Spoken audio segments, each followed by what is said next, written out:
አህጉራችን አፍሪካ አይለፍልሽ ተብላ የተረገመች ይመስል ለህዝቦቿ ጥሩ የሚሰሩ ቅንነትና በጎነት ያላቸው መሪዎቿን ሁሌም በሞት እንዳጣቻለች። ዛሬ በዚህ ቪዲዮ አፍሪካ ከነበሯት ብሩህ ልጆቿ መሃል አንዱ ስለሆነው የኮንጎ የመጀመሪያ ጠቅላይ ሚኒስትር ስለሆነው ስለ ፓትሪስ ሉሙምባ ታሪክ እናያለን። ፓትሪስ ሉሙምባ በቤልጅየም ቅኝ ግዛት ቀንበር ስር ለወደቀችው ሀገሩ ኮንጎ ወጣትነቱን የከፈለ ልጇ ሲሆን የኮንጎ ህዝብን በማስተባበር ለነጻነት ትግል አድርጎ ሀገሩ ኮንጎን ነጻ በማውጣት የመጀመሪያው መሪዋ ሊሆን ችሏል። ለወራት በቆየው የስልጣን ዘመኑ ከምዕራባውያን ጋር የታገለ ሀገሩ ሳትከፋፈል ሀገረ መንግስቷን ለማጽናት ሞክሯል። ፓትሪስ ሉሙምባ ከምዕራባውያኑ ሴራ ህይወት ውስጥ ካለፈበት ዕለት ድረስ ለኮንጎ ነጻነትና ራስ መቻል በብዙ ለፍቷል። ለመሆኑ ፓትሪስ ሉሙምባ ማን ነው? ለሀገሩስ ምን የተለየ ነገር ሰራ? በምዕራባውያን ውስጥ በዚህ ደረጃ ለምን ሊጠላ ቻለ? ይህም ቪዲዮ እስከ መጨረሻው ድረስ ካያችሁት ስለ ፓትሪስ ሉሙምባ ህይወትና ስራዎች በብዙ ትረዳላችሁ። ታዲያ ይህን ቻናል ሰብስክራይብ በማድረግ ቪዲዮንም ላይክ በማድረግ ወደ ታሪኩ እናልፋለን።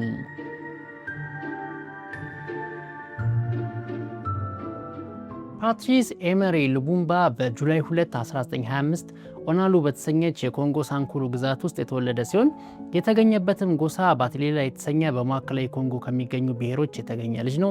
እንደ ማንኛውም አፍሪካዊ በጭቃ ቤት ውስጥ ተወልዶ ያደገ ሲሆን አባቱ ፍራንሲስ ቶሌንጋ እናቱ ደግሞ ጁሊየን አማቱ ሲባሉ ወላጆቹ ድሃ አርሶ አደሮች ሲሆኑ በእምነታቸው ጠንካራ የካቶሊክ አማኝ ሲሆኑ አራት ወንድ ልጆች ያላቸው ባልና ሚስት ናቸው።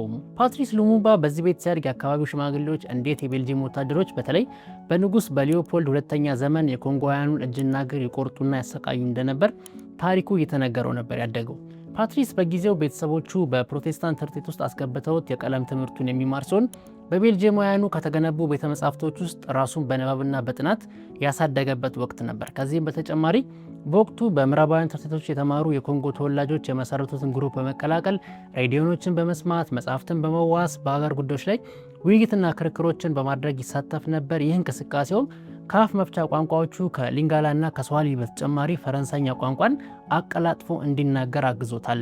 ፓትሪስ ሉሙምባ የታዳጊነቱ ወቅት እጅግ አስገራሚ ነው። በ1940ዎቹ እንደ ማንኛውም የአፍሪካ ወጣት በታዳጊነቱ የተወለደባትን ከተማ ጥሎ ወደ ትልቋ ከተማ ወደሆነችው ወደ ስታሊቫይል የተሰደደ ሲሆን በዚህ ከተማ ውስጥ ባለ የቤልጂየሞቹ የፖስታ አገልግሎት መስሪያ ቤት ውስጥ ፖስተኛ በመሆን ስራ ይጀምራል። በዚህ መስሪያ ቤት ውስጥ እየሰራ እንዳለ ነበር $2000 በመስረቅ ተይዞ በፖስታ ቤቱ ተከሶ ወደ እስር ቤት የተከተተው። ፓትሪስ ወህኒ ቤት ከወረደ በኋላም ለወራት በታሰረበት ወቅት ነበር እስር ቤት ውስጥ ካሉ የፖለቲካ እስረኞች ስለ ኮንጎ ነጻነት፣ ስለ ኮንጎ ፖለቲካ እንቅስቃሴ ተምሮ የወጣው። ከእስር መልስ በስታሊቫይል ከተማ ከተለያዩ ከተማሩ ኮንጎውያን ጋር በመሆን የትምህርትና የሥነ ጽሑፍ ስራዎችን ይሰሩ የነበረ ሲሆን በዚህም ስራውም ቅኝ ግዛቱም አስከፊነቱንና በህዝባዥነቱም በሰፊውም ተችተዋል።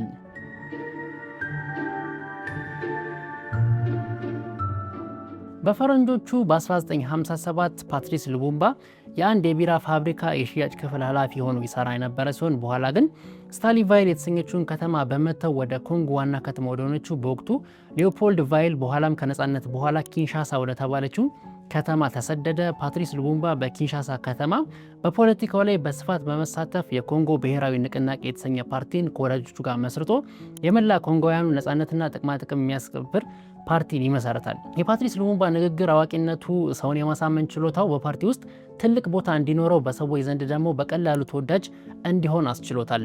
በፈረንጆቹ በ1950ዎቹ መጀመሪያ በመላው አፍሪካ ከቅኝ ግዛት ነጻ የመውጣት እንቅስቃሴዎች የተቀጣጠሉበት ወቅት እንደመሆኑ እነ ፓትሪስ ሉሙምባ የኮንጎ የነጻነት ጥያቄን በማጋጋል ቅኝ ገዢዎቹ ቤልጂየሞች አላስቀምጥ ማለት ይጀምራሉ። የነጻነት ጥያቄው እየበረታና እየጠነከረ ሲሄድ የቤልጂየሞቹ አስተዳደር ኮንጎን ለኮንጎውያኑ ቀስ በቀስ ለማስረከብ መስማማታቸውን ይገልጻሉ። ይህም የሚሆነው በ1959 በሚደረግ ምርጫ ሲሆን በምርጫው ያሸነፈው የኮንጎን የማስተዳደሩን ኃላፊነቱን እንደሚረከብ የቤልጂየም ቅኝ ግዛት አስተዳደር ያሳውቃል። የኮንጎ ነጻነት ታጋዮች ይህንን ምርጫ እውነተኛ እንዳልሆነና ቤልጂየማውያኑ የውሸት ምርጫ በማድረግ ራሳቸው የሚያግዟቸው ወይም የሚያዟቸውን አሻንጉሊቶች ለማስቀመጥ ነበር በማለት በምርጫው ላይ ማንም ሰው እንዳይሳተፍ መቀስቀስ ይጀምራሉ። በዚህ ቅስቀሳ ቤልጂየሞቹ አመፀኞችን ለመቆጣጠር ሲሞክሩ በተነሳ ግርግርና ግጭት 30 ሰዎች ህይወታቸው ያልፋል። በዚህም የተነሳ ፓትሪስ ሉሙምባ ተይዞ ግጭት በመቀስቀስና የሰው ህይወት እንዲያልፍ ምክንያት ሆናል በሚል ነበር ወደ እስር ቤት በቤልጂየሞቹ የተከተተው። ፓትሪስ ሉሙምባ ለጥቂት ጊዜያት ከታሰረ በኋላ ነበር ቤልጂየሞቹ የኮንጎውያኑ የነጻነት ጥያቄ መበርታቱን ሲያዩ ወደው ሳይሆን በግዳቸው ከእስር የለቀቁት። በኋላም በብራሰልስ ቤልጂየም በተካሄደው የመጀመሪያው የኮንጎ የነጻነት ጉባኤ ላይ እንዲገኝ የተፈቀደለት። በዛ ኮንፈረንስ ላይ ፓትሪስ ሉሙምባ መገኘት የሌሎች ኮንጎ ፖለቲካ ፓርቲ መሪዎችን የነሱን ይዞታና ችሎታ ያደበዘዛቸው ሲሆን ለኮንጎ አይነተኛ መሪ እሱ ብቻ መሆኑን ያሳየ ኮንፈረንስ ሆኖ አለፈ። የብራዝልሱ ኮንፈረንስ በዛ ኮንፈረንስ ላይ በተስማሙት መሰረት በሜይ 2 1960 ለመጀመሪያ ጊዜ በኮንጎ ምርጫ የተደረገ ሲሆን ቤልጂየሞቹ እንዳሰቡት አሻንጉሊት የሚሆናቸው መሪ ማግኘት አልቻሉም ነበር። ፓትሪስ ሉሙምባ መሪነት የተሰባሰቡ ብዙ የኮንጎ ፖለቲካ ፓርቲዎች አዲስ ከሚመሰረተው ፓርላማ ውስጥ ካለው ወንበር ከ137 መቀመጫ ውስጥ 71ዱን ድምፅ ማግኘት ቻሉ።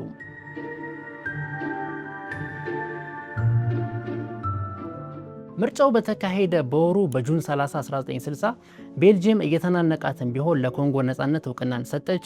ኮንጎም በ1960 ከሌሎች 17 ከሚሆኑ የአፍሪካ ሀገራት ጋር አብራ ከቅኝ ግዛት ነጻ ወጣች። በነጻነቱ ቀን እድሜው በ30ዎች ውስጥ ያለ የደስ ያለው የተማረ መልከ መልካም የሆነ ወጣት የኮንጎን ነጻነት በማስመልከት ለታሪክ የቀረ ታሪካዊ ንግግሩን አደረገ። የዛሬዋ ቀን በልባችሁ ጸንታ ትቆይ፣ ሀገራችን ነጻ ወጣለች። ስለዚህ ቀን ለልጆቻችሁና ለልጅ ልጆቻችሁ በኩራት ወደፊት ታወራላችሁ። ሀገራችን አሁን ላይ በገዛ በራሷ ልጆች እጅ ትገኛለች። ወንድሞቼና እህቶቼ ከዚህ በኋላ አዲስ ትግል ይጠብቀናል። ይህ ትግላችን ሀገራችንን ወደ ሰላም፣ እድገትና ታላቅነት መውሰድ ነው። በጋራ ሆነን ማህበራዊ ፍትህን እናሰፍናለን። እስከ ዛሬ ጥቁር በመሆናችን ተዋርደናል፣ ተሰድበናል፣ ተንቀን ኖረናል። የገዛ መሬታችንን ተዘርፈናል። የሀገራችን ሕግ ለነጮች ያደላ ነው። ሰዎች በፖለቲካ አመለካከታቸውና በእምነታቸው ብቻ ታስረዋል፣ ተገለዋል። ከተሞቻችን በቅንጡ የነጮች ቤትና በጥቁሮች ዳስ መኖሪያ ቤት ተወሯል። ጥቁሮች በገዛ ሀገራቸው የተለያዩ ሬስቶራንቶችና ሲኒማ ቤቶች እንዳይገቡ ተደርገዋል። ይህንን ድል ያገኘነው በከባድ ትግል ነው። በቅኝ ግዛት ወቅት በነበርንባቸው 80 ዓመታት የደረሰብን ቁስል አሁንም እንዳመረቀዘ ነው። አሁንም ያመናል። በቂ ምግብ ሳይሰጡን ጉልበታችንን በዝብዘውናል። እንደ ሰው ልጅ እንኳን የምንለብሰው አሳጥተውናል። ልጆቻችንን በቅጡ ማሳደግ እንኳን አልቻልንም። ረጅም ዕድሜ ለነጻነት ላበቁን የነጻነት ታጋዮቻችን፣ ረጅም ዕድሜ ለነጻነትና ለአፍሪካ አንድነት፣ ረጅም ዕድሜ ለነጻና ሉዓላዊት ሀገር ኮንጎ።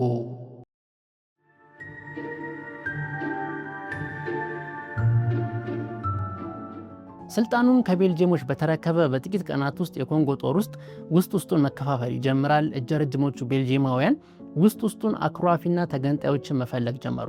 ካታንጋ የሚባለው የኮንጎ ግዛት ውስጥ ከፍተኛ ማዕድን ክምችት ያለበት ቦታ ነው። የምዕራባውያኑ ማዕድን አውጪ ድርጅቶችን በስፋት ያሉበት እዚህ ካታንጋ የሚባለው ግዛት ውስጥ ነው። ምዕራባውያኑ ወርቅ፣ አልማዝን ጨምሮ ብዙ ማዕድናትን የሚወጡት ከዚህ ከካታንጋ ግዛት ነው። ፓትሪስ ሉሙምባ ደግሞ ይህንን የሚያስቆም አይነት መሪ ይሆንባቸዋል። በማዕድን ቆፋሪዎቹ ላይ ታክስ ሊጨምርባቸው ወይም ደግሞ ጭራሹኑ ሊያባራቸው እንደሚችል የገመቱት ቤልጂየማውያን እዚሁ ካታንጋ ውስጥ የሚገኙ አማጽያንን ረድተው የመገንጠል ጥያቄ እንዲያቀርቡና ማዕከላዊ መንግስት ላይ ጦርነት እንዲከፍቱ ያደርጋሉ። ቤልጂየምና በእንግሊዝ የሚረዱት እነዚህ አማጽያን ፓትሪስ ሉሙምባን አላስቀምጥ ይሉታል።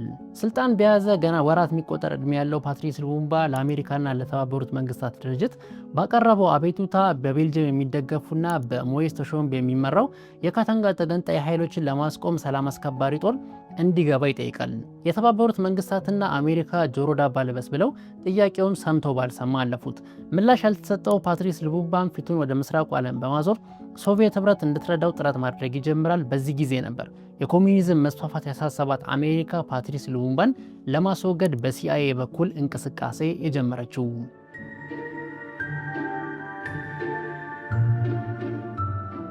ፓትሪስ ሉሙምባ በአንድ በኩል ሲአይኤ፣ በሌላ በኩል ደግሞ ቤልጂየም፣ የውጭዎቹ ሳይንስ ደግሞ በሀገር ውስጥ ያሉ አማጽያን እና ከስሩ ያፈነገጡ ባለስልጣናት ወጥረው ያዙት።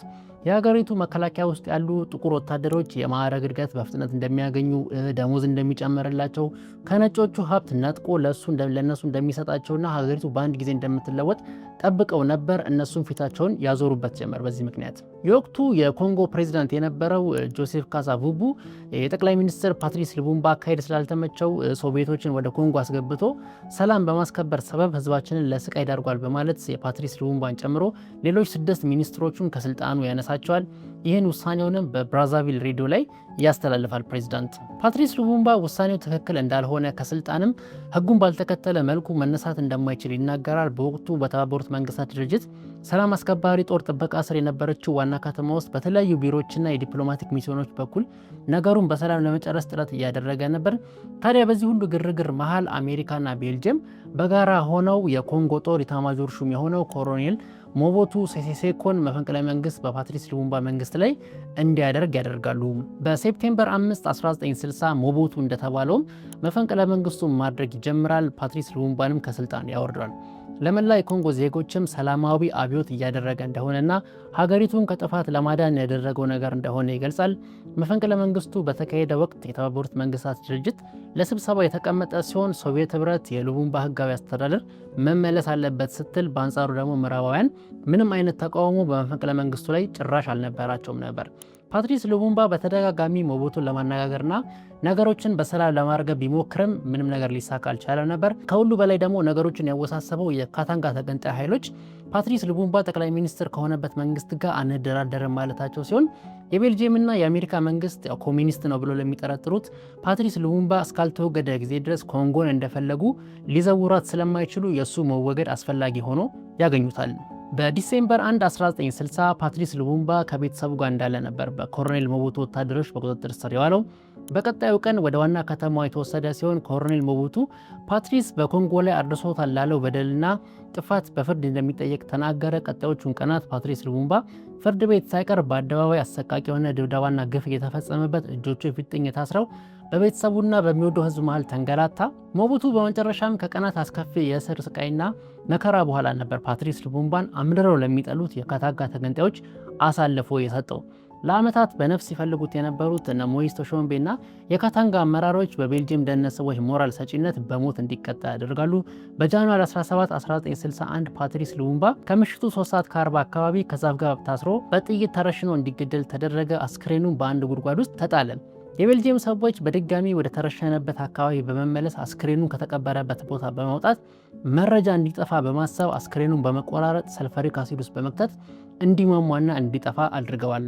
በቀጣዮቹ ቀናት ፓትሪስ ሉሙምባ እንዳልሞተና ከእስር እንዳመለጠ አስወርተው የነበረ ቢሆንም ከቀናት በኋላ ግን መሞቱ ታወቀ። የእሱን ሞት ተከትሎ በመላው ሀገሪቱና በምዕራባውያን ከተሞች የተቃውሞ ሰልፍ የተደረገ ሲሆን ብዙዎቹ ቅኝ ገዥዋ ቤልጂየምን ለፓትሪስ ሉሙምባ ሞት ተጠያቂ አድርገዋል።